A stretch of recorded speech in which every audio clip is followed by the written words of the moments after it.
Zdaj tudi to delo, ki pa je trenutno na razstavi, mislim, ta razstava, ne to delo, ki je trenutno na ogled v galeriji Alcatraz. Ukvarja se z nekim iskanjem pozicije in trdne, solidne baze v družbi, kako si individu zgradi svoj red oziroma svojo solidno bazo in kako se trenutno to dostikrat gradi od zgoraj navzdol in ukvarjala so se dosti z strehami, z pozicijami arhitekturnih objektov, ki so se nekako odtujile od svojega baze. Narisala sva stebre, ki so odrezani od baze in nosijo vseeno so težo neke konstrukcije.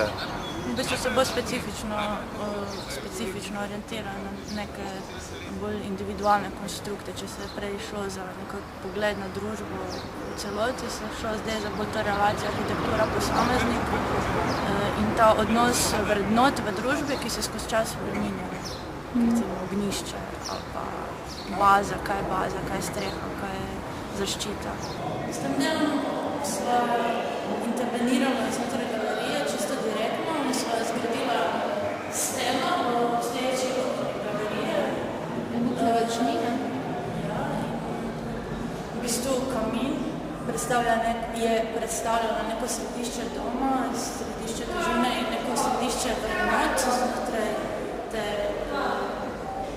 družbenih vrednot, ki v današnjem času v bistvu postane sprevržen, ker kot prvo arhitekturni element kot taki nima svojega pomena več, ker ponavadi ni v uporabi in to samo delo izhaja iz tega, da smo pogosto živeli v takih prostorih, ki so v sebi imela kamine kot neuporabne arhitekturne umrle elemente in je prišlo do tega razmisleka o tej paraleli človek, sprememba vrednot v družbi in teh arhitekturnih elementov, ki zdaj dobijo neko novo funkcijo v teh inštalacijah.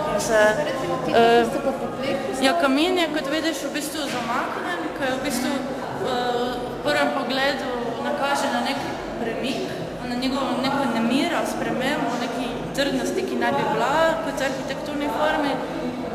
Elementi, ki so na tleh, pa jih lahko gledalec vizualno poveže tako, da poveže vzorce, ki se na njih nahajajo, z vzorce, ki so znotraj stene.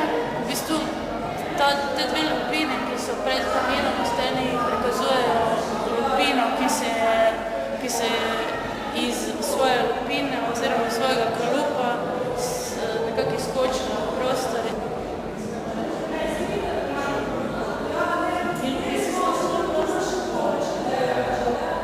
In gre se v vseh delih za neke vrste podporo, za streho, ki se mora sama sebe nositi, tako kot individuumi. Danes morajo vedno bolj graditi na svoji zaščiti, kljub temu, da se njihovi temelji morajo premikati, ker se ogromno, ker pač moramo rezati svoje korenine, moramo se pa zgraditi zaščito in to so eni elementi, ki so v arhitekturi prezentni, pa v nekem konceptu individuuma svojega prvotnega stanja. V svojem razvoju pač mora človek iti skozi ta polja.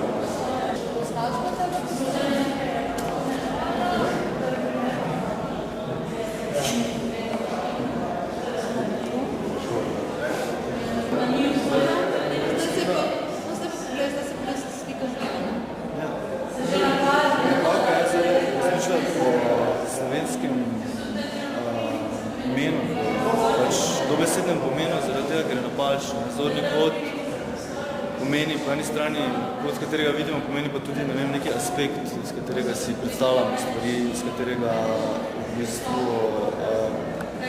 čutimo do nekih elementov. V bistvu je angleški naslov, ki smo ga izbrala, je point of view in je dosti bolj primerno delo, zaradi tega, ker ne predstavlja samo te optične iluzije, ampak tudi se gre za ta zorni kot, koliko stika z svojimi temelji rabi individuum, da zgradi svojo podprto zaščito.